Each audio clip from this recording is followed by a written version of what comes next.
The wine glass trembled between my fingers as I tried to steady my breathing.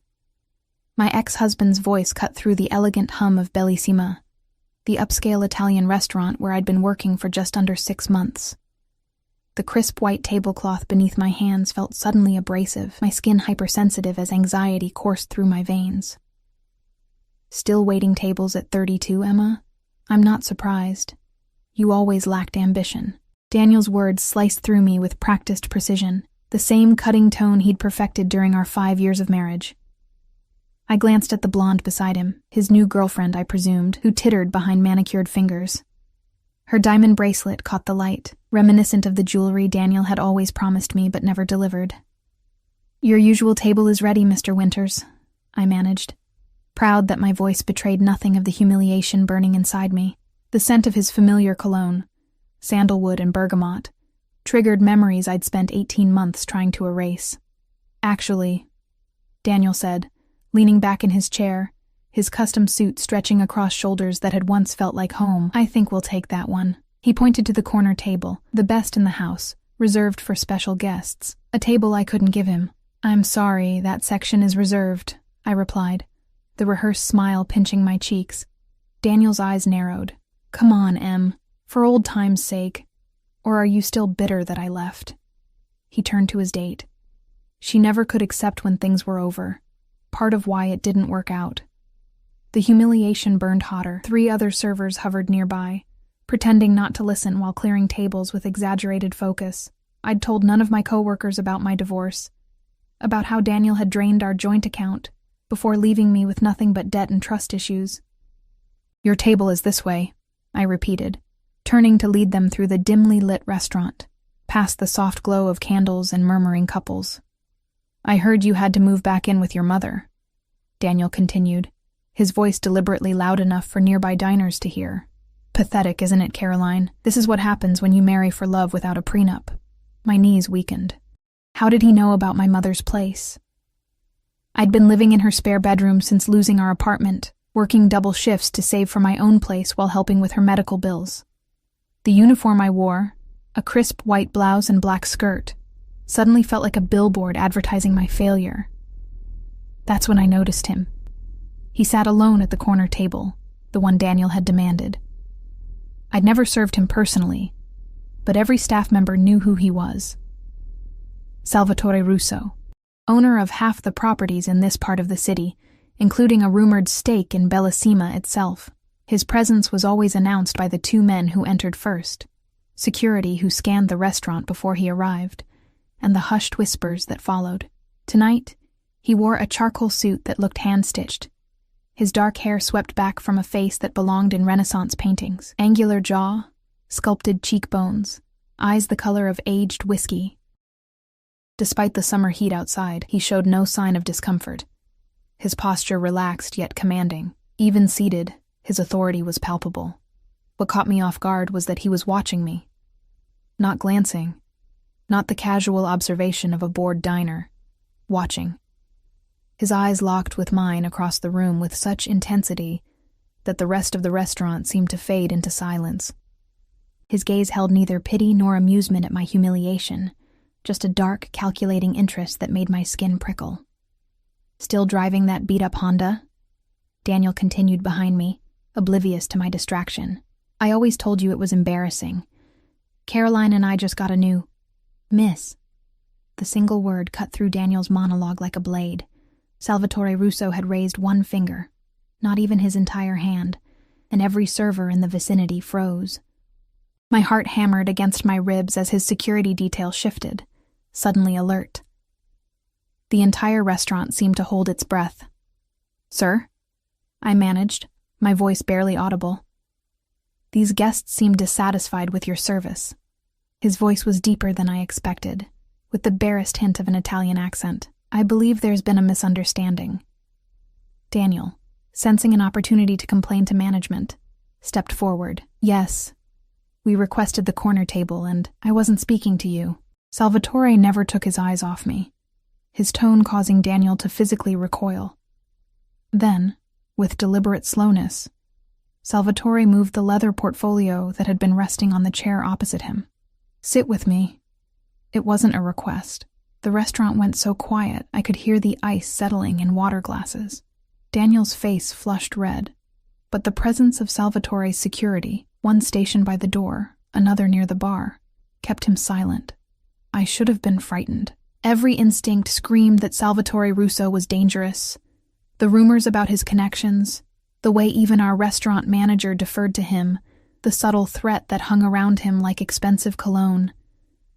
Yet in that moment, faced with Daniel's cruelty and my own humiliation, Salvatore seemed like sanctuary. "Your table, Mr. Winters, is this way," I said to Daniel, gesturing to Marco, another server, who hurried forward to escort them.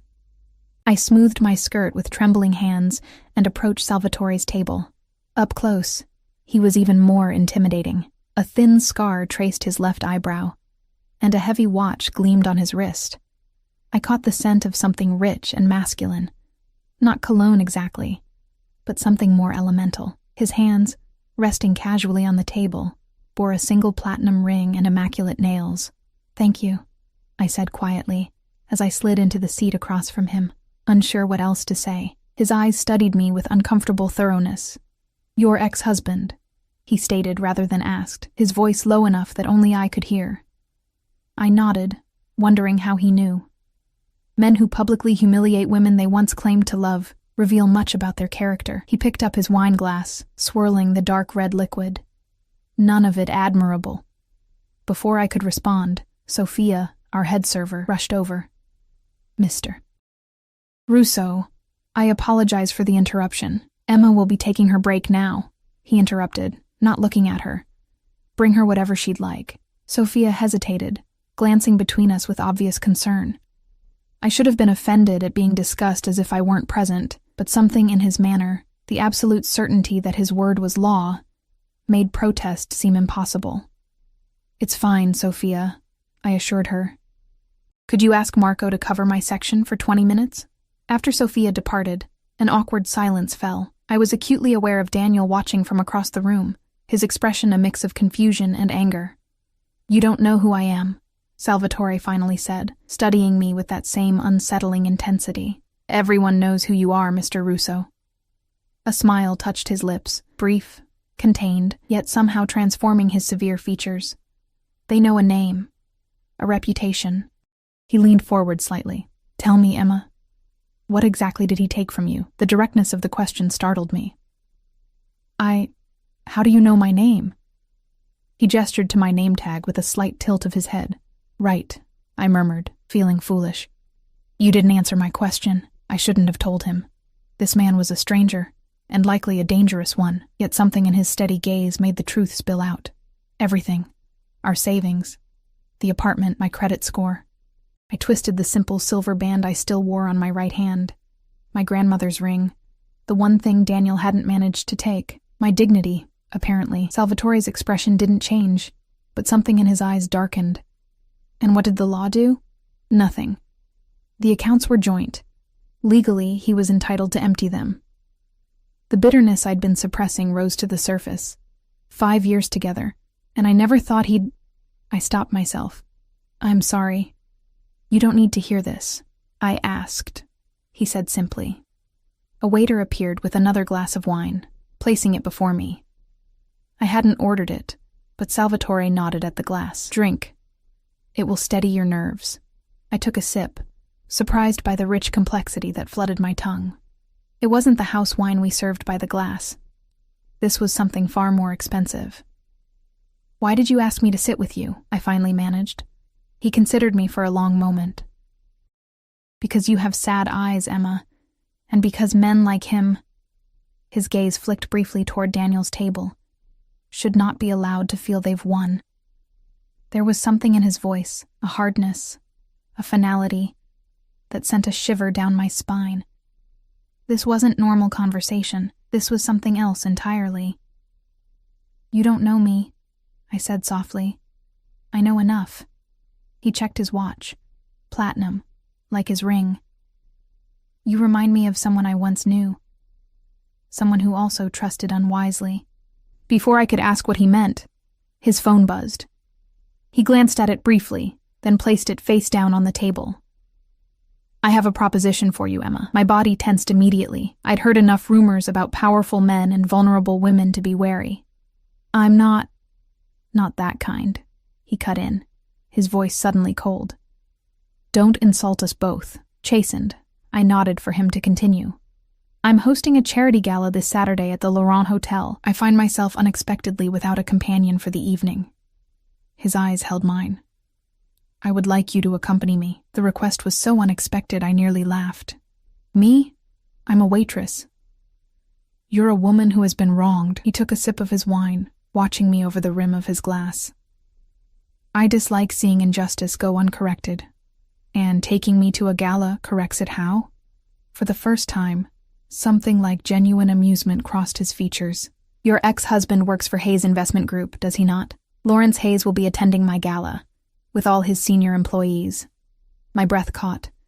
Daniel had recently been promoted to senior financial advisor at Hayes, a fact he'd made sure to mention on social media where he knew I would see it. This is vengeance, then? I asked, uncertain. This is opportunity. Salvatore leaned forward, his voice dropping. Show up in a dress that makes him regret every decision he's ever made. Let him see you on my arm. Let him wonder why, of all the women in this city, Salvatore Russo chose his discarded wife. The offer was tempting.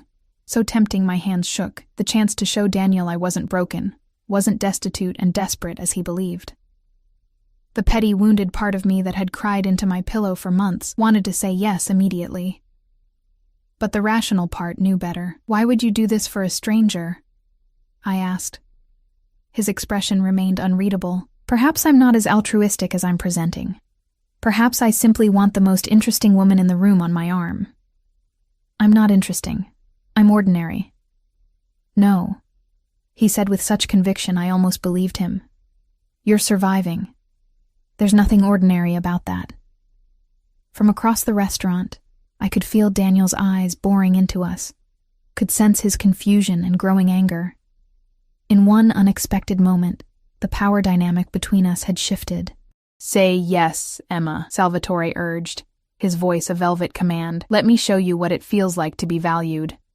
It was madness, complete madness to consider going anywhere with this man. Yet as Daniel loudly ordered another bottle of champagne, as his date laughed at something surely at my expense, as my feet ached from a double shift that would barely cover my mother's medication this month, I found myself nodding. Yes, I whispered, sealing my fate with a single word. I'll go. Salvatore's smile was slow and satisfied, the look of a man who always got what he wanted. He reached into his jacket and withdrew a business card, sliding it across the table. My driver will collect you at 7. Text this number your address and dress size. He stood in one fluid motion, straightening his already immaculate jacket. Don't disappoint me, Emma. As he walked out, his security falling into step behind him, I clutched the heavy cardstock between my fingers. The restaurant resumed its normal rhythm, conversations rising again like the tide. Only I remained frozen, staring at the elegant black script on white cardstock. I'd just agreed to accompany one of the most dangerous men in the city to an event where I would face my ex-husband. All because of a moment of wounded pride and unexpected rescue. As I pocketed the card and stood to resume my shift, I caught Daniel's venomous gaze from across the room. For once, I didn't look away first. Whatever game Salvatore Russo was playing, I'd just become a willing piece on his board. And despite every warning bell ringing in my head, I couldn't bring myself to regret it. Not yet, anyway. The Laurent Hotel gleamed like a diamond against the night sky, its facade illuminated by strategically placed spotlights that highlighted the century-old architecture. I sat in the back of a sleek black Bentley, my fingers nervously smoothing the silk of a dress that cost more than 3 months of my rent. We've arrived, Miss Bennett.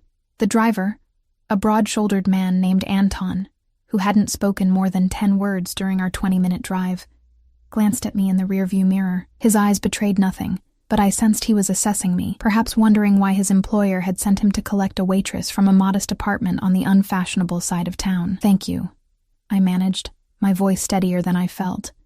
The dress had arrived yesterday in a box bearing the name of a designer I'd only seen in magazines, a deep emerald creation that hugged my body before cascading to the floor in liquid waves. With it came a pair of heels I'd spent hours practicing in, afraid of stumbling in front of Salvatore and his elite guests. No note accompanied these gifts, just a time and Anton's name.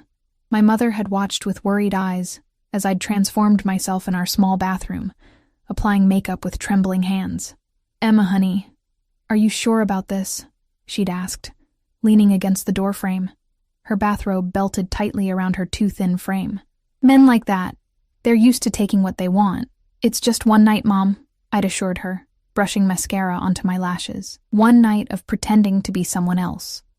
But as Anton opened my door and offered his hand, as the cool night air carried the scent of wealth and privilege to my nostrils, I wondered if one night would be enough.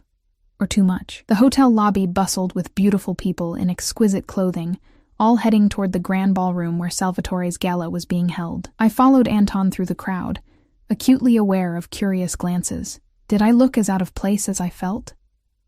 Could they sense the polyester uniform hanging in my closet at home? Anton led me to a private elevator, accessed with a key card. "Mr. Russo is waiting upstairs," he informed me as the doors closed, sealing us in polished mahogany and brass. He had business to attend to before joining the main event. My heart stuttered. I'd assumed we would meet in the ballroom, surrounded by others. The idea of facing Salvatore alone, in some private suite, sent a fresh wave of anxiety through me. The elevator opened directly into a penthouse foyer. Anton gestured for me to step out, then remained behind as the doors closed. I stood frozen, taking in the opulence around me, the marble floors, the fresh orchids arranged in crystal vases, the floor-to-ceiling windows offering a panoramic view of the city lights. "You're punctual.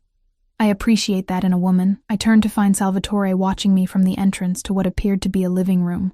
He wore a tuxedo that made Daniel's custom suits look mass-produced in comparison, the crisp white of his shirt contrasting with his olive complexion. His dark hair was styled impeccably, and a faint scent of spice and cedar followed him as he approached. "The dress suits you," he observed, circling me slowly. The weight of his gaze made my skin prickle, as though he were cataloging every detail of my appearance. "Turn around." It wasn't a request. I complied, completing a slow rotation, the dress whispering against the marble. "Perfect," he pronounced, coming to stand before me again. Up close, I noticed the faint lines around his eyes, the only indication he might be in his mid-30s rather than younger. "You clean up admirably, Emma Bennett." "Thank you for the dress," I said, finding my voice at last. "It's beautiful." "Beauty deserves beauty." He reached out, adjusting the thin strap on my shoulder with a casual intimacy that made me shiver. "Are you nervous?" "Yes," I admitted, seeing no point in lying. "I don't belong in this world." A smile played at the corners of his mouth. "Few do, by birth. The rest of us create our place in it." He stepped back, appraising me once more. "You haven't asked what this charity event is for." The realization made me flush. I'd been so consumed with thoughts of Daniel, with the fantasy of walking into that ballroom on Salvatore's arm, that I hadn't considered the actual purpose of the evening. "I'm sorry. What cause are we supporting tonight?" "Children's oncology research." Something flickered in his eyes, a shadow quickly suppressed. "My mother died of cancer when I was 13. It was not a gentle passing. The unexpected personal revelation caught me off guard. This wasn't the practiced charm of a man seducing a vulnerable woman. There was a rawness to his admission that felt genuine. "I'm sorry," I said softly. "My mother has been battling lymphoma for 2 years. It's why I moved back home. To help with her care." Salvatore's expression shifted subtly. "Then you understand better than most why tonight matters." He offered his arm. "Shall we? I believe your ex-husband has already arrived downstairs." My stomach tightened at the mention of Daniel. "How do you know so much about him, about me?" "Information is currency, Emma. I make it my business to be wealthy in all forms." He guided me toward the elevator. "Tonight, you are my guest, my companion. That means every eye will be on you, assessing your worth because you're on my arm." "That's a lot of pressure," I murmured. Pressure creates diamonds. The elevator doors opened at his approach. "Remember that you're the most valuable thing in the room tonight. Because I'm with you?" I asked, stepping inside. His eyes met mine in the mirrored wall. "Because I chose you when I could have chosen anyone." The descent to the ballroom was swift, but the weight of his words lingered. This wasn't just about showing Daniel I had moved on. This was about being claimed by someone powerful enough to make others take notice. As the doors opened, revealing the glittering ballroom beyond, Salvatore's hand settled at the small of my back, a touch both proprietary and steadying. Crystal chandeliers cast golden light over tables draped in white linen, while a string quartet played softly from a raised platform. Champagne flowed freely, carried on trays by servers in attire similar to what I wore at Bellissima. "Mr. Russo." A distinguished older gentleman approached immediately, hand extended. "An exquisite event, as always." "Senator," Salvatore acknowledged, shaking the man's hand. "May I introduce Emma Bennett, my companion for the evening." The senator turned to me with rehearsed charm, but I caught the flicker of curiosity in his eyes. I was an unknown quantity in a room where everyone was accounted for. "A pleasure, Miss Bennett. How did you and Salvatore meet?" Before I could fumble a response, Salvatore smoothly interjected. "Emma works at Bellissima. She caught my attention with her resilience in difficult circumstances." The truth, presented in such a way that it sounded like a fairy tale, rather than the reality of a waitress being rescued from humiliation. "Resilience is an undervalued quality," the senator agreed, though his expression suggested he found the story quaint rather than impressive. As Salvatore guided me deeper into the ballroom, more introductions followed. Business owners, politicians, old money families, all greeting Salvatore with respect tinged with caution. I smiled and nodded, hyper-aware that I was being assessed and likely found wanting. Then I saw him. Daniel stood near the bar, champagne flute in hand, laughing with colleagues. He wore a new tuxedo. I could tell from the way he kept adjusting the cuffs, always preening in new clothes, and had gotten a haircut since I'd seen him at the restaurant. The blonde wasn't with him tonight. Instead, he was surrounded by men in similar suits, all bearing the confident air of those who handled other people's money. "Ah," Salvatore murmured, following my gaze. "There he is." His hand at my back pressed slightly firmer. "Ready to make him regret his life choices, Emma?" I wasn't ready, not at all. But I nodded anyway, straightening my posture as Salvatore led me directly toward the group. Daniel's back was to us, giving me precious seconds to compose myself. "Lawrence?" Salvatore greeted a silver-haired man I recognized from Hayes Investment Group's website. "I trust you've brought me good news about those property acquisitions?" Lawrence Hayes turned, his face lighting with recognition and something like wariness. "Salvatore, of course the paperwork is nearly complete. Just a few more signatures," and he broke off, noticing me. "I don't believe I've had the pleasure." "Emma Bennett," Salvatore introduced me, his arm now sliding possessively around my waist. "Emma, this is Lawrence Hayes, CEO of Hayes Investment Group. They handle some of my more conventional investments." At the sound of my name, Daniel turned. The shock that registered on his face was everything I'd imagined and more. His eyes widening, champagne sloshing dangerously close to the rim of his glass, I watched the progression of emotions. Disbelief, confusion, then the slow dawn of realization as he looked between me and Salvatore. "Emma," he managed, his voice strangled. "What are you doing here?" Salvatore's fingers tightened fractionally on my waist. "You know my companion, Daniel?" His tone was pleasant, but something dangerous lurked beneath. Daniel's Adam's apple bobbed as he swallowed. She's my ex-wife." Lawrence Hayes looked between us with sudden interest. "Is that so?" "Small world." "Very small," Salvatore agreed.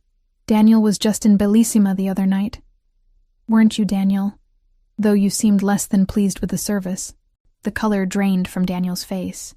He knew, they all knew, who Salvatore Russo was, what he represented.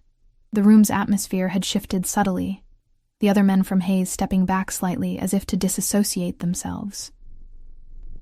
"A misunderstanding," Daniel stammered. The restaurant was busy, and yet I found the service exceptional. Salvatore cut in smoothly. So exceptional, in fact, that I invited Emma to accompany me tonight. His thumb traced small circles against the silk at my waist, a gesture both intimate and clearly visible to everyone watching. Sometimes true value isn't immediately apparent to those without. Discerning tastes. My cheeks burned, but the humiliation I'd felt at the restaurant had transformed into something else. A heady power born from the naked fear in Daniel's eyes. From the possessive way Salvatore held me. Emma always had excellent taste in restaurants, I said, finding my voice at last. It's why I chose to work at Bellissima after we separated. The atmosphere is so much more refined than the places Daniel preferred. It was a small jab, referring to Daniel's habit of choosing restaurants based on their proximity to sports bars, but Salvatore's appreciative glance made me bold. "You're working there as a server?" Lawrence asked, his surprise poorly disguised. "Among other things," Salvatore answered for me. "Emma has been consulting on some special projects for me. Her insight has been invaluable." The lie rolled off his tongue with such conviction that for a moment even I almost believed it. Daniel's expression darkened, suspicion replacing his initial shock. "What kind of projects?" he asked, a hint of his old condescension returning. "Emma's background is in English literature. Hardly relevant to your business interests, Salvatore." "On the contrary," Salvatore replied, his voice dropping to a register that made the hairs on my arms stand up. "Emma possesses qualities I find essential in my inner circle: loyalty, discretion, resilience." He lifted his free hand, brushing a strand of hair from my face with deliberate tenderness. "Intelligence that sees beyond surface appearances." The implication hung in the air, that I was not merely arm candy but someone privy to Salvatore's confidences, someone he trusted. The expression on Daniel's face shifted again, this time to something like alarm. "If you'll excuse us," Salvatore continued, "Emma and I should greet the other guests. Lawrence, I'll have my lawyer call yours tomorrow about those properties." As we moved away, I released a breath I hadn't realized I was holding. "That was just the beginning," Salvatore murmured close to my ear, guiding me through the crowd. "The night is young, and I want everyone to see us together, especially him." For the next hour, Salvatore kept me at his side, introducing me to business associates, politicians, and socialites. With each introduction, his hand remained at my waist, occasionally sliding lower to rest at the curve of my hip. He ensured my champagne glass was never empty, that I was included in every conversation, that all eyes, especially Daniel's, followed our progress around the room. It was intoxicating, being the chosen one of the most powerful man present. I found myself standing straighter, speaking more confidently, even as I remained acutely aware of the fantasy we were creating. "Dance with me," Salvatore said, as the quartet began a slow waltz. It wasn't a request. He led me to the center of the dance floor, one hand clasping mine, the other settling at the small of my back. He moved with the natural grace of someone raised in the spotlight, guiding me effortlessly through steps I barely remembered from a college formal dance class. "You've been watching him all night," Salvatore observed, his lips close to my ear. "Does it satisfy you, seeing him unsettled?" "Yes," I admitted, the champagne making me honest. "Is that terrible of me? It's human, to want those who hurt us to suffer in return." His hand splayed wider against my back, drawing me closer. "But revenge is a poor substitute for power, Emma." "What do you mean?" "Your ex-husband took your security, your confidence. Tonight, he sees you elevated beyond his reach." Salvatore's eyes held mine, intense and searching. "But what happens tomorrow, when the dress goes back in its box and you return to Bellissima? Will his shock be worth the crash that follows?" The question pierced the champagne bubble I'd been floating in. Tomorrow, I would be back in my black skirt and white blouse. Back to double shifts and my mother's medical bills. Back to reality. "You're saying I'll regret this," I murmured, suddenly aware of how many eyes were on us, how many whispers followed our movement across the floor. "I'm saying one night of revenge is fleeting." His fingers tightened on mine. "But a complete transformation, that would destroy him." My heart stuttered. "What are you suggesting?" The music shifted, and Salvatore drew me even closer. my body now flush against his. I could use someone like you, Emma. Someone overlooked, underestimated. Someone with nothing left to lose. Use me for what? His smile was slow and dangerous. Let's discuss that privately, later. Before I could respond, I felt his body tense slightly. Following his gaze, I saw a man approaching, tall, silver-haired, with the confident stride of someone used to command. Unlike the other guests who waited for Salvatore's acknowledgement, this man moved directly toward us, interrupting our dance without hesitation. "Salvatore," the man greeted, his accent distinctly Eastern European. "A word." Salvatore's expression hardened for a fraction of a second, before smoothing into polite acknowledgement. "Mikhail, I wasn't aware you were on the guest list. A last-minute addition," Mikhail replied, his eyes sliding to me with cold assessment. "Private matters require discussion." The tension between the two men was palpable, electricity crackling in the narrow space separating them. Without looking at me, Salvatore said, "Emma, would you mind getting us some fresh champagne? I need a brief moment with an old associate." I nodded, stepping away from the security of his presence, feeling suddenly exposed in the emerald dress that marked me as Salvatore's companion. As I made my way to the bar, I sensed eyes following, some curious, some dismissive, some calculating. Quite the entrance you made tonight. I turned to find Daniel beside me, his earlier shock replaced with thinly veiled anger. Up close, I could smell the champagne on his breath, see the slight flush across his cheekbones that indicated he'd had too many. "Daniel," I acknowledged coolly, signaling the bartender for 2 glasses. "Enjoying the party?" "What the hell are you doing with Salvatore Russo?" he hissed, leaning closer. "Do you have any idea who he is? What he does?" "He's been nothing but a gentleman to me," I replied, keeping my voice steady. "Unlike some men I've known." Daniel grabbed my arm, his fingers digging into my skin. "This isn't a game, Emma. Russo is dangerous. Whatever he's told you, whatever he's promised, it's not worth it." I yanked my arm free, fury rising in my chest. "You don't get to pretend concern for my welfare, not after what you did."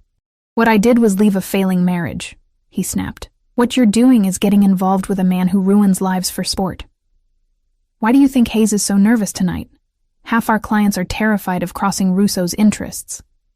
"Maybe they should be more careful about who they cross," I retorted, accepting the champagne flutes from the bartender. Daniel stepped closer, his voice dropping. "Has he fucked you yet? Is that what this is about? Revenge via the most dangerous man you could find?" The crude question hit like a slap.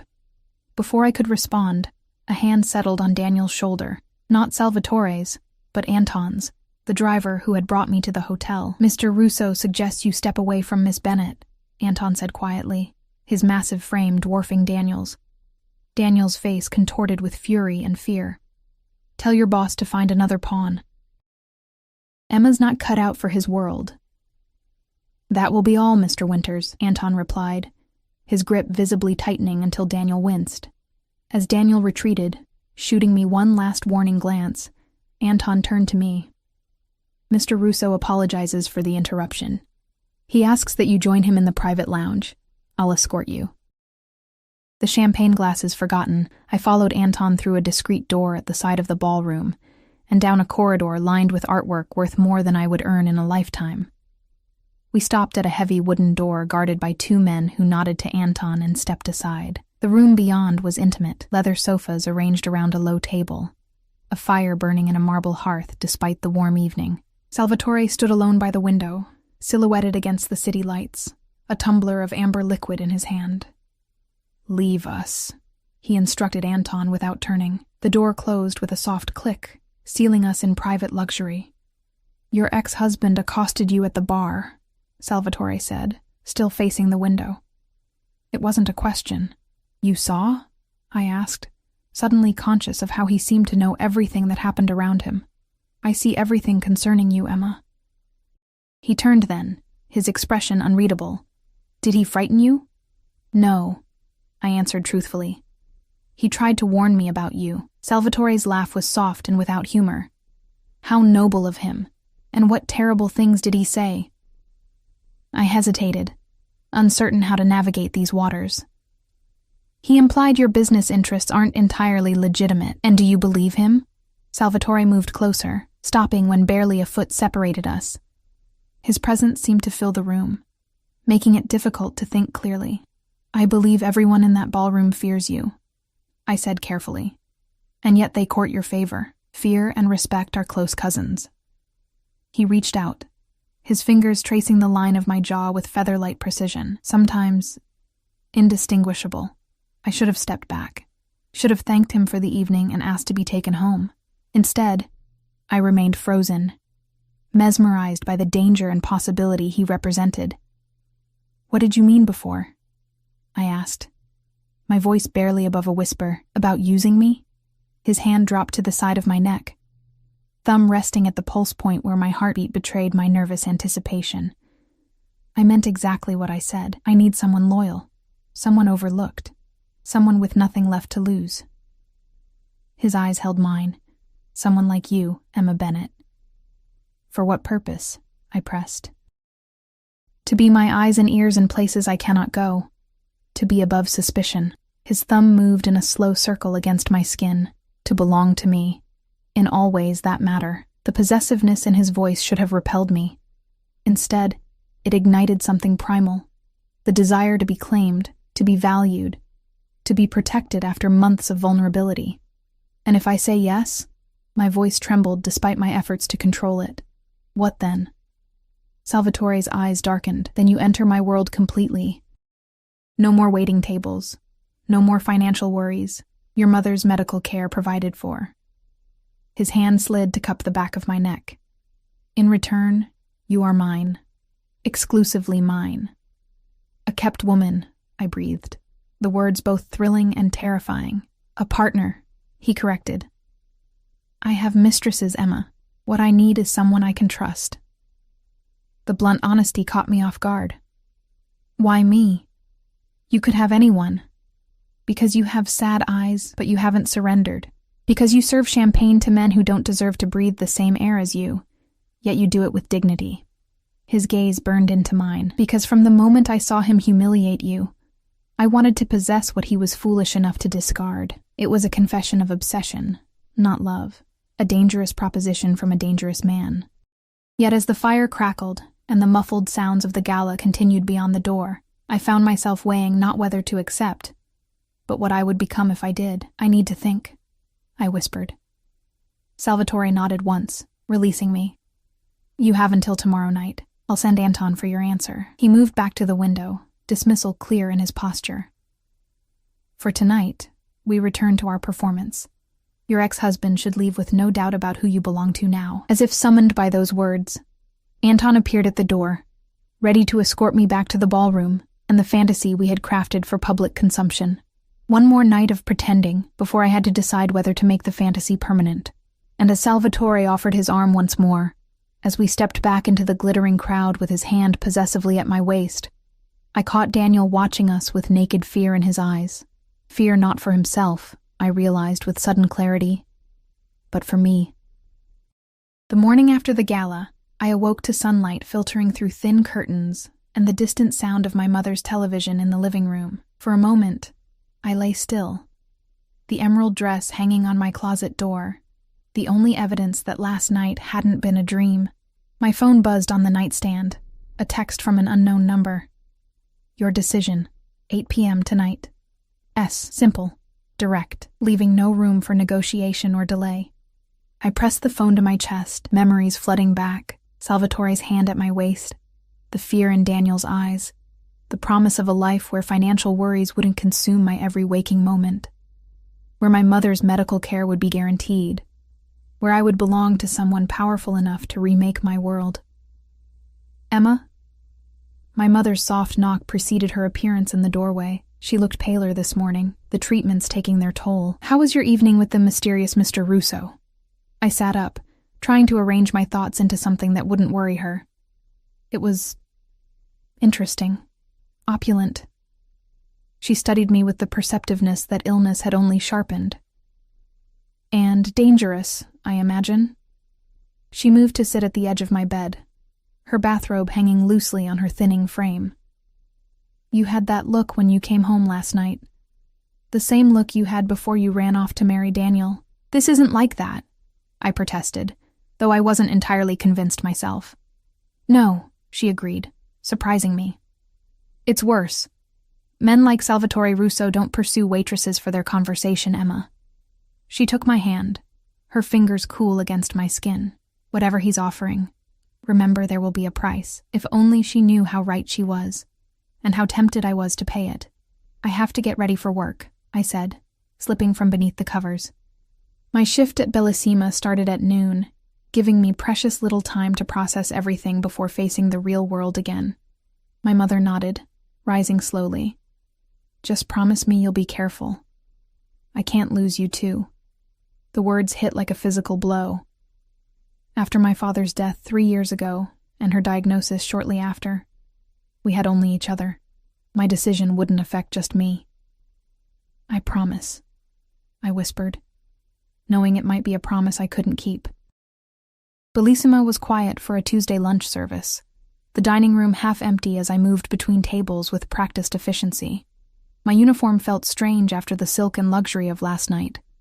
The orthopedic shoes a jarring contrast to the designer heels Salvatore had provided. Table 7 is asking for you specifically, Sophia told me during a lull, curiosity evident in her expression. A Mr. Hayes. My stomach dropped. Lawrence Hayes, Daniel's boss. I smoothed my apron with trembling hands and made my way to the corner table where the silver-haired executive sat alone, examining the wine list with studied casualness. Mr. Hayes, I greeted him, professional smile firmly in place. Welcome to Bellissima. He looked up, assessing me with new interest. Without the emerald dress and Salvatore's arm around my waist, I was just another server, yet he'd sought me out deliberately. Miss Bennett. Thank you for taking my table. He closed the menu, his manner direct. I'll have the grilled salmon and a glass of whatever white wine you recommend. But first, I'd appreciate a moment of your time. I glanced around the half-empty restaurant. Of course. He gestured to the chair opposite him. Please, sit. It was inappropriate. Servers didn't sit with customers, but refusing seemed unwise. I perched on the edge of the seat, hands folded in my lap. I'll be direct, Hayes said, leaning forward. Your presence with Salvatore Russo last night raised some concerns. I don't see how my personal life concerns Hayes' investment group, I replied carefully. His smile was thin.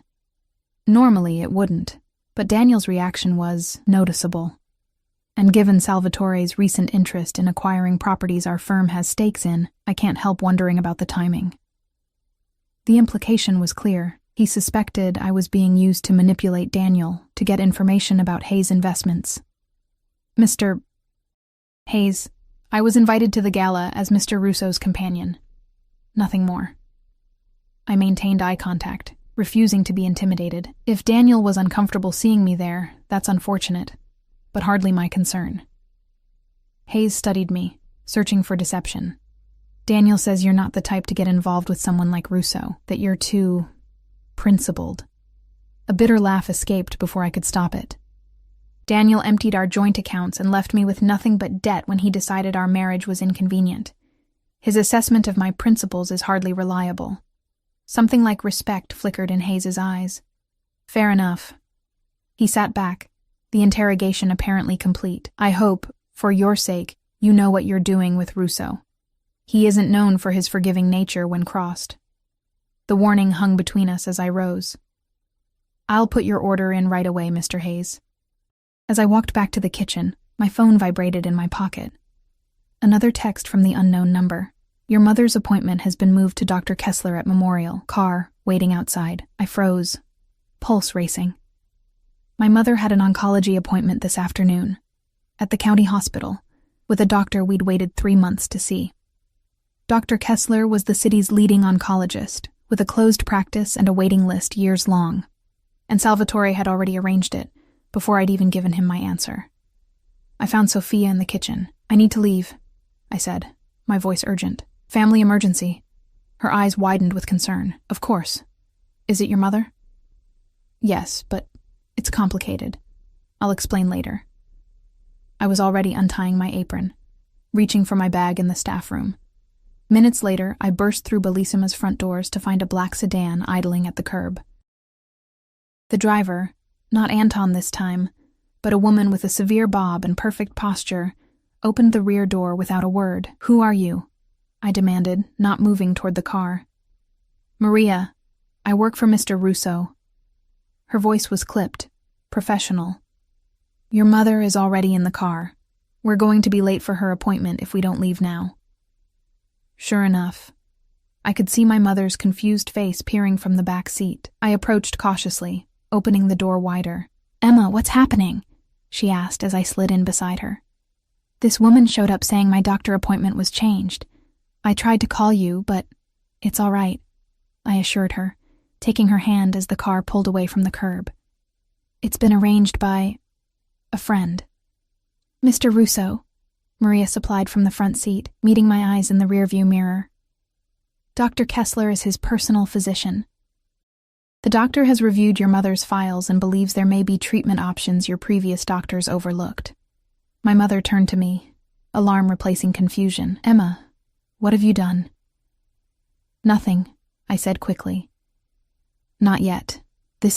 I searched for words that wouldn't frighten her further.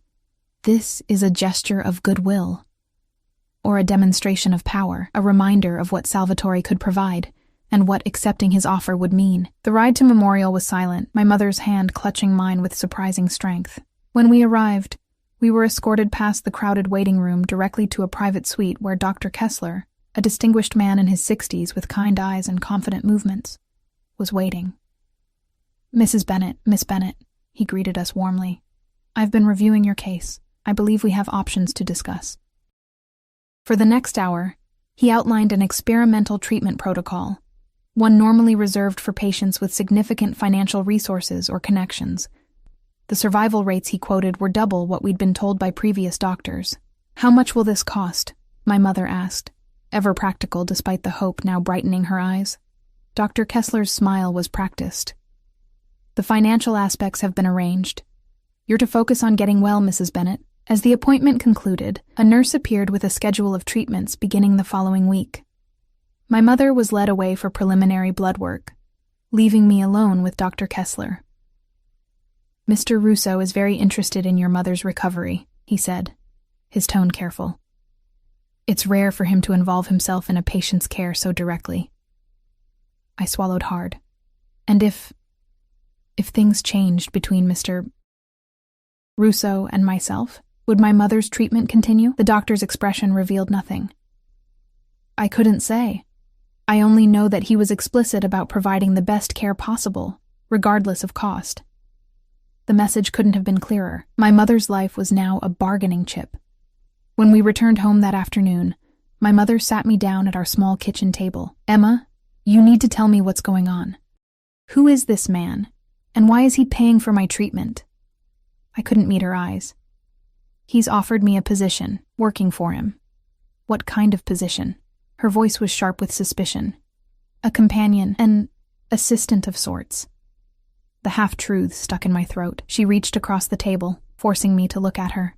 "Do you know what they called women like that in my day?" "Mistresses. Kept women." Her fingers tightened on mine. "Is that what this is?" "It's complicated," I whispered. "No, it isn't." She released my hand, sitting back. "He's buying you with my treatment, and the worst part is, you're considering it." Tears burned behind my eyes. "What choice do I have, Mom? We're drowning in medical debt. This treatment could save your life. Not at the cost of yours," she countered fiercely.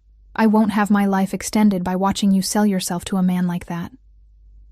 "You don't understand what he's offering," I said, rising from the table. "Security. Protection. A life where we don't have to struggle for every basic necessity. And what's the price? Your freedom? Your safety?" She shook her head. "Your father would—" "Dad isn't here," I cut in, harsher than I intended. "He left us with nothing but memories and an insurance policy that barely covered the funeral costs. I'm trying to be practical." The hurt in her eyes made me instantly regret my words. But before I could apologize, my phone buzzed again. 7 p.m. Decision time moved up. Car coming. I stared at the screen, heart pounding. The shift in timeline felt deliberate, calculated to catch me off balance after the emotional whirlwind of the day. "That's him, isn't it?" my mother asked quietly. I nodded, unable to speak. She stood slowly, steadying herself against the table. "Whatever you decide, Emma, remember who you are. Your soul isn't for sale, no matter how pretty the package." As she retreated to her bedroom, I remained frozen in our kitchen, the clock on the wall ticking away the minutes until I would have to give Salvatore my answer. An answer that had become infinitely more complicated now that he'd demonstrated exactly what he could offer, and what I stood to lose. The sleek black car arrived precisely at 7, idling outside our apartment building with quiet authority. I'd changed 3 times, finally settling on a simple navy dress, respectable but unremarkable. If this was to be a business arrangement, I would present myself accordingly. "I won't wait up," my mother said from her bedroom doorway, her face drawn with worry in the aftermath of today's extensive tests. "Just remember what I said." I kissed her cheek, inhaling the familiar scent of her lavender soap. "I love you," I whispered, words that felt simultaneously inadequate and all-encompassing. Anton opened the car door as I approached, his expression as impassive as ever. "Miss Bennett." The drive was silent, the darkening city sliding past my window like scenes from a life I was leaving behind. We didn't head toward the restaurant or the Laurent Hotel, but into the exclusive North Shore neighborhood where mansions stood behind wrought iron gates and private security.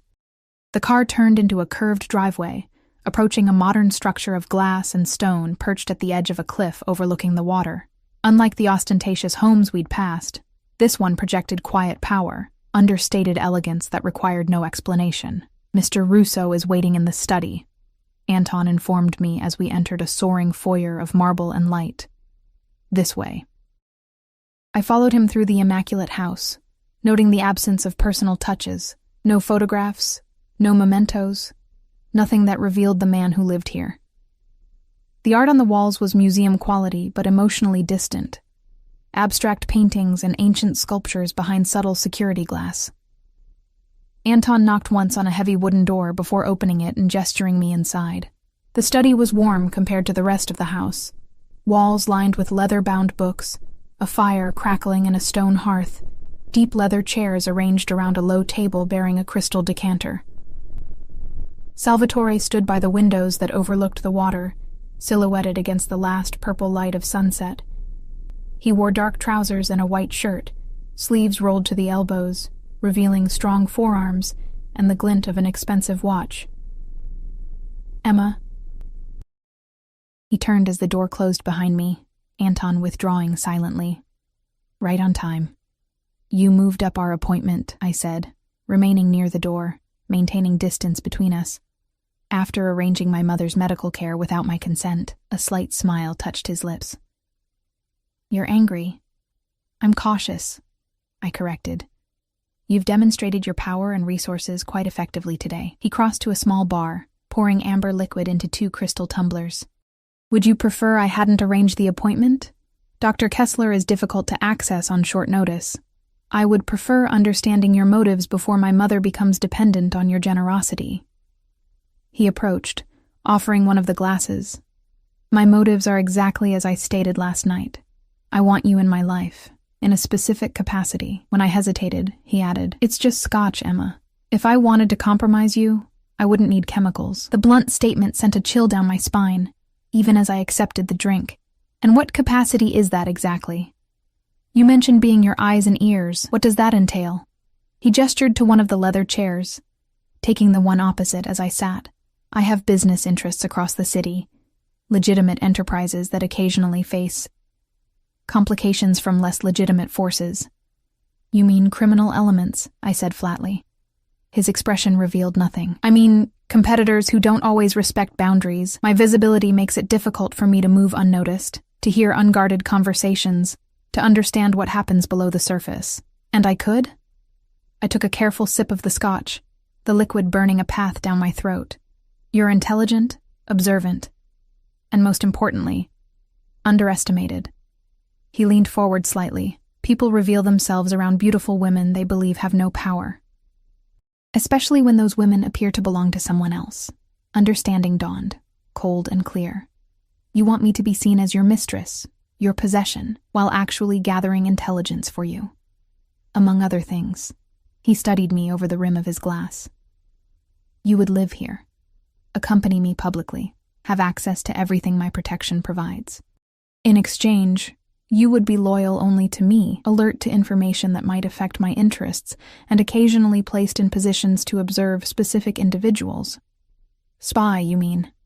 The word fell between us, ugly and undisguised, if you prefer that term. He seemed unbothered by my directness, though I consider it more selective observation. I set my glass down, pulse racing. And my mother's treatment? Guaranteed. Regardless of your decision tonight. His statement surprised me, and he must have seen it in my expression. I'm not a monster, Emma. I don't use terminal illness as leverage. Dr. Kessler will continue her care whether you walk out that door or stay. The unexpected concession destabilized me. I'd been prepared for ultimatums, for the harsh bargaining of my mother's life against my compliance. This apparent generosity was harder to resist. Why? I asked, genuine confusion in my voice. Why make that guarantee when it diminishes your negotiating position? Something like respect flickered in his eyes. Because I want your choice to be clear-eyed. If you stay, it's because you choose my world over the one you've known, not because I've left you no alternatives. I rose, needing movement to process his words. And if I choose to walk out that door? Then Anton drives you home. Dr. Kessler continues your mother's treatment, and our paths likely won't cross again. He remained seated, watching my restless movement. I don't pursue unwilling participants, Emma. Yet everything you've done since the restaurant has been calculated to ensure my willingness, I pointed out. The dress, the gala, Daniel's humiliation, my mother's treatment, all designed to show me what you could provide. His smile was slow, appreciative. You see clearly. That's another quality I value. I stopped by the fireplace, watching the flames consume a log. If I agreed, what would my life look like, practically speaking? You would move in immediately. A separate suite of rooms would be yours, with privacy when you desire it. He set his glass down, steepling his fingers. You would have a generous allowance, a car and driver, new wardrobe appropriate to your position. Your financial concerns would end. And us? What would be expected between us? The question was difficult to voice, but necessary. His expression remained unchanged. I find you attractive, Emma. I won't pretend otherwise, but physical intimacy isn't a condition of our arrangement. But it's anticipated, I pressed. It's a natural progression I would welcome, should you come to desire it. His honesty was disarming, but I have no interest in reluctant companions, in business or pleasure. I turned back to the fire, buying time to organize my thoughts. The arrangement he proposed wasn't what I'd feared, not quite the kept woman my mother had warned about, but something more complex. A partnership with clearly defined roles, mutual benefits, and boundaries I could potentially navigate. What about Daniel? I asked finally. Was that just for show? Or do you have genuine business with Hayes Investment Group? Both, Salvatore admitted. Hayes manages several legitimate property investments for me. Your ex-husband's position there was coincidental, a detail that became useful when I saw how he treated you at Bellissima. The casual admission that our initial meeting had been genuine, not some orchestrated encounter, somehow made the entire situation more believable. How would I explain this to my mother? I asked, the practical question revealing my shifting consideration. She already suspects the worst. Salvatore rose, moving to stand near me by the fire. Tell her I've offered you a position as my personal assistant and social coordinator. It's close enough to the truth and explains the benefits you'll receive. I looked up at him, searching his face for deception, and when she asks why you chose me, of all people, tell her I value loyalty and discretion above experience, that I saw how you handled adversity with dignity. His gaze held mine, unnervingly direct, that I believe in investing in people others have undervalued. The words resonated more deeply than I wanted to admit. After months of feeling worthless, discarded, the recognition of value, even from someone like Salvatore, was powerfully seductive. I'd want to see her regularly, I stipulated, not just during treatments, and if she objected strongly to this arrangement, I'd need to reconsider. He nodded once. Reasonable terms. Family loyalty is something I understand. I took a deep breath, weighing everything. The security he offered against the unknown risks, my current struggles against an uncertain future in his world. I have conditions of my own. Interest flickered in his eyes. I'm listening. I won't do anything illegal, I stated firmly. I'll observe, report what I hear, accompany you as needed, but I won't be involved in anything that could result in criminal charges. Understood. I want everything in writing, I continued. The terms of my employment, my mother's medical care, the financial arrangements. A contract that protects us both. He smiled slightly. You're negotiating. Good. And I want a clear exit clause, I finished.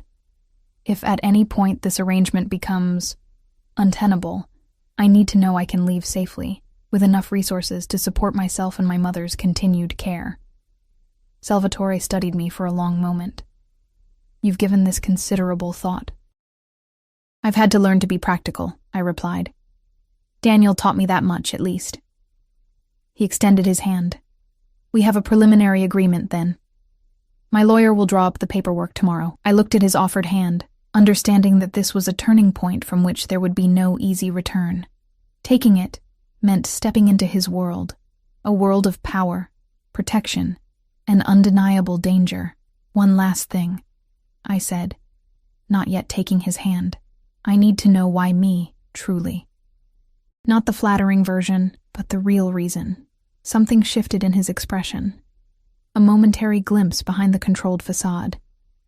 Because when I saw him humiliate you, I recognized someone surviving despite betrayal. Because you have nothing left to lose, which makes you both vulnerable and dangerous. He paused. And because I've learned that the most valuable loyalties come from people who've seen the worst of humanity and still choose to believe in something better. It wasn't romance. It wasn't even particularly kind. But it held an honesty that finally tipped the balance. I placed my hand in his, the contact sending an unexpected current through my body. We have an agreement. His fingers closed around mine, warm and strong. Welcome to your new life, Emma Bennett. As the fire crackled beside us, as the last light faded from the sky beyond the windows, I made a silent promise to myself. I would use this opportunity to rebuild my life and secure my mother's future. But I would never lose sight of who I was, or forget that in Salvatore Russo's world, everything came with a price I was now committed to paying. 3 months passed with the speed of a fever dream. My life transformed so completely that sometimes I would wake in my luxurious suite, a space larger than our entire apartment had been, and momentarily forget how I'd arrived there. My mother had moved into the guest house on Salvatore's property 2 weeks after I accepted his offer. Initially resistant, she'd gradually relented as Dr. Kessler's treatment began showing promising results. The latest scans revealed significant tumor reduction, and color had returned to her cheeks for the first time in years. I still don't entirely approve, she'd told me just yesterday during our weekly garden lunch. But I can't deny he's been generous. An understatement. Salvatore had not only covered her medical care, but had also arranged for a live-in nurse, a specialized diet prepared by his personal chef, and transportation to every appointment. He treated her with unfailing courtesy during their infrequent interactions, never mentioning the nature of my position in his household. As for that position, it had evolved in ways I hadn't anticipated. I'd expected to be paraded around at social functions, listening for useful information while playing the role of decorative companion. Instead, I'd become something far more integrated into Salvatore's daily operations. You have good instincts, he'd observed after I'd noticed a pattern in the behavior of one of his restaurant managers. Subtle discrepancies that eventually revealed an embezzlement scheme. I want you in more meetings. From there, my responsibilities expanded. I reviewed contracts beside him, sat in on business negotiations, accompanied him to property acquisitions. Always watching, always listening, noting who seemed nervous, who avoided eye contact, who spoke too quickly or too slowly. "You see things others miss," Salvatore had said one evening, as we reviewed my observations about a potential business partner. "You notice the human elements while my other advisors focus on numbers." It was true. Years of serving others, first Daniel, then restaurant patrons, had taught me to read micro-expressions, to sense mood shifts, to predict needs before they were voiced, skills born of survival that now served a different purpose. Salvatore kept his word about our physical relationship. He never pressured, never demanded, maintaining a professional distance that was occasionally punctuated by lingering looks or casual touches that sent electricity through my body. We shared dinners, conversations, proximity, but nothing more.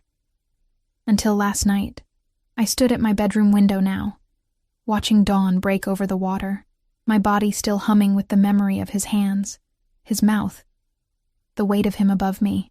It had been inevitable, perhaps, this crossing of the final boundary between us.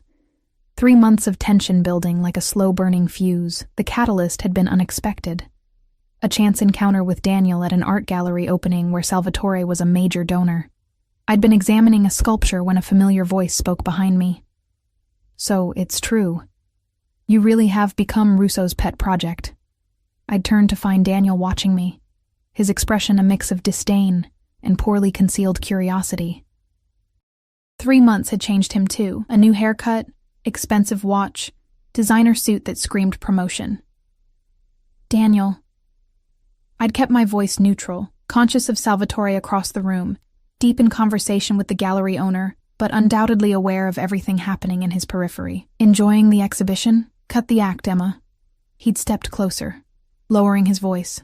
"Everyone knows what you are to him. The question is whether you know what he is." I'd smiled, the poised, enigmatic expression I'd perfected during my time with Salvatore. "I know exactly who he is. The better question is whether you know who I've become." Something in my tone had made him step back slightly. "Hayes is considering pulling our investments from Russo's projects. There are rumors." "Careful, Daniel." I'd sipped my champagne, maintaining eye contact. Business discussions in social settings can be easily misinterpreted, especially when they involve my employer. His face had flushed. "You're actually loyal to him after everything he's dragged you into." "The difference between Salvatore and you," I'd said quietly, "is that he values what I bring to his life. You only valued what you could take from it." Before Daniel could respond, I'd felt a presence behind me. Salvatore, materializing as if summoned, his hand settling possessively at the small of my back. "Mr. Winters," he'd greeted Daniel, his tone pleasant, but eyes cold. "Discussing business at an arts function? How gauche." Daniel had paled visibly, "Just catching up with my ex-wife." "Former wife," Salvatore had corrected, his thumb tracing small circles against my spine. "And current right hand. Emma has become invaluable to my operations." His smile hadn't reached his eyes. "Perhaps you should mention that in your report to Hayes." The implication that Salvatore knew about Daniel's assignment to gather information had sent him retreating with mumbled excuses. As soon as he was out of earshot, Salvatore had turned to me. "You handled him well?" he'd observed, his hand still at my back. "He's been instructed to approach you, to see if you might be persuaded to share information about my business." I'd raised an eyebrow. "You knew and didn't warn me?" "I wanted to see where your loyalties lay without prompting." His gaze had been intent, searching. "You didn't disappoint."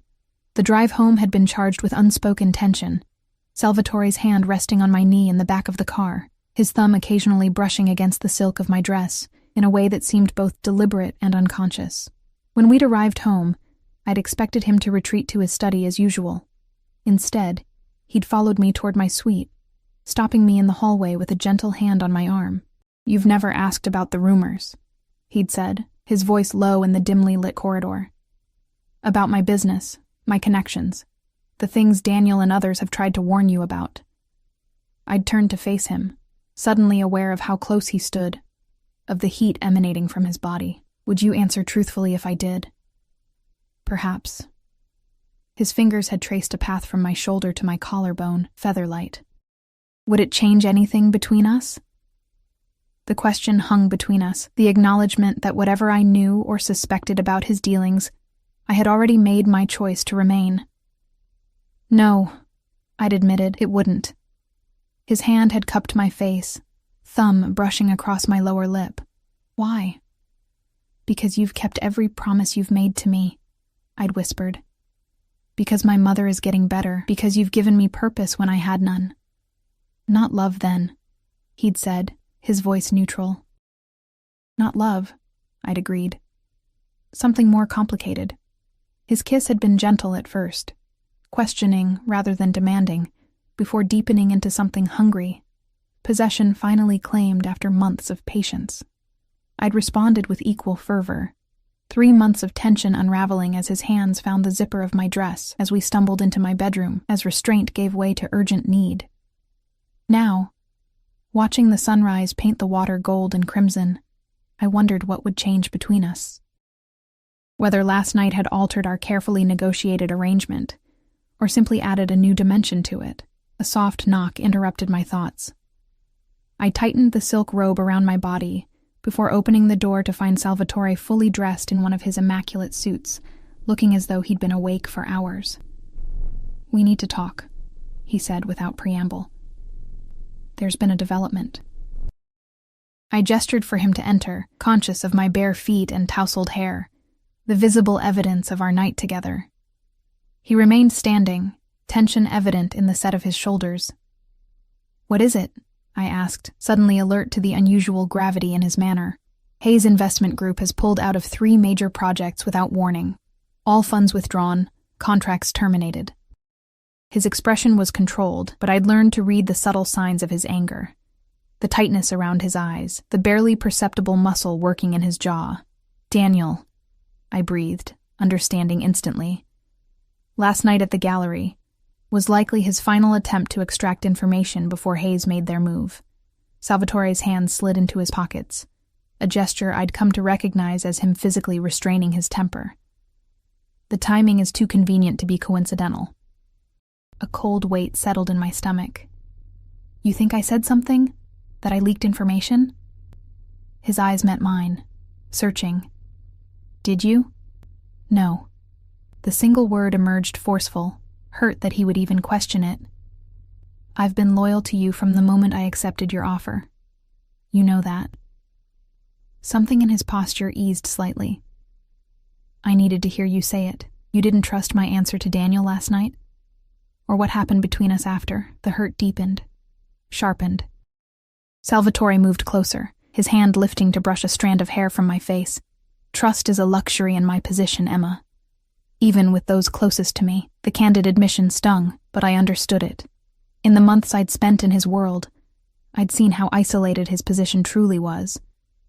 How everyone wanted something from him, how every relationship was transactional at its core, including ours. "What happens now?"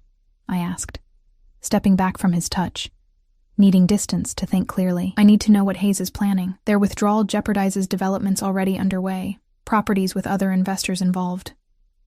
His eyes narrowed slightly. "Your ex-husband is the common thread." Understanding dawned with sickening clarity. "You want me to approach Daniel, to use our history to get information?" "You're the only one who could get close enough," Salvatore confirmed. "He still watches you. I saw it last night. There's unfinished business there that we can leverage." "Leverage?" The word tasted bitter. Last night? Was that also leverage? A way to ensure my emotional investment before asking me to do this? His expression hardened. "Don't insult us both, Emma. What happened between us was inevitable from the moment you sat at my table at Bellissima. But yes, the timing is advantageous." The cold calculation behind his admission should have repelled me. Instead, I found myself appreciating the honesty, however brutal. Salvatore had never pretended to be anything other than what he was. A man who seized opportunities, who turned every situation to his advantage. "If I refuse?" I asked, already knowing the answer. "Then I find another way." He maintained eye contact, unflinching. "Your mother's care continues regardless. Our arrangement stands, but my trust in your commitment would be diminished. 3 months ago, I might have recoiled from such manipulation. Now I recognized it as the currency of his world, our world. Trust was earned through action, loyalty through sacrifice. "What exactly do you need me to do?" I asked. Decision already made. Relief flickered briefly across his features before the mask of control returned. "Contact him. Suggest you have doubts, concerns about your position. Let him believe you might be persuaded to share information about my operations. You want me to play double agent," I clarified. "Pretend to betray you in order to learn Hayes's plans." "Yes." He moved to the window where I'd been standing, looking out at the water now bathed in morning light. "It's dangerous, potentially. If he suspects your true purpose..." The unfinished sentence hung between us, heavy with implication. I joined him at the window, not quite touching, but close enough to feel the heat of his body. He underestimated me once before. He'll do it again. Salvatore turned to face me, something like pride in his expression. "You've changed in these months, Emma. Grown stronger. Learned from the best," I replied, attempting lightness despite the gravity of what we were discussing. His hand found mine, fingers interlacing with unexpected gentleness. "If at any point you feel endangered, you extract yourself immediately. Promise me." The concern seemed genuine, touching something within me I'd tried to keep protected. The part that wanted to believe his interest in me transcended the practical value I provided. "I promise," I said softly. He nodded once, satisfied. "Good. We'll discuss details after you've dressed." His gaze traveled over my robed figure with renewed heat. "Though I find your current attire distracting." The tension between us shifted, business giving way to the magnetic pull that had drawn us together last night. For a moment, I considered pulling him back to bed, delaying the difficult conversation about my impending deception. Instead, I stepped back. "I need to check on my mother this morning, and you need to tell me everything about these investments. What Hayes knew, what they might be planning." Salvatore's smile was slow, appreciative, always the practical one. "Very well." He moved toward the door, pausing with his hand on the knob. "Emma?" "Yes?" Last night wasn't leverage, it was surrender. With that enigmatic statement, he left, closing the door softly behind him. I remained by the window, watching the day brighten, contemplating the dangerous game I was about to play. Daniel would be suspicious, but his ego, his belief that I'd been coerced or manipulated into Salvatore's world, would make him vulnerable. He would want to believe I was reaching out for help, that I regretted my choices, and I would use that belief against him, just as Salvatore had taught me. As I turned to prepare for the day ahead, I caught my reflection in the mirror. Elegant silk robe, hair tousled from Salvatore's hands, eyes sharper and more calculating than they had been 3 months ago. The transformation was undeniable. I had entered Salvatore's world as a victim seeking protection. I would face Daniel as something else entirely. A woman who had learned the true nature of power and how to wield it.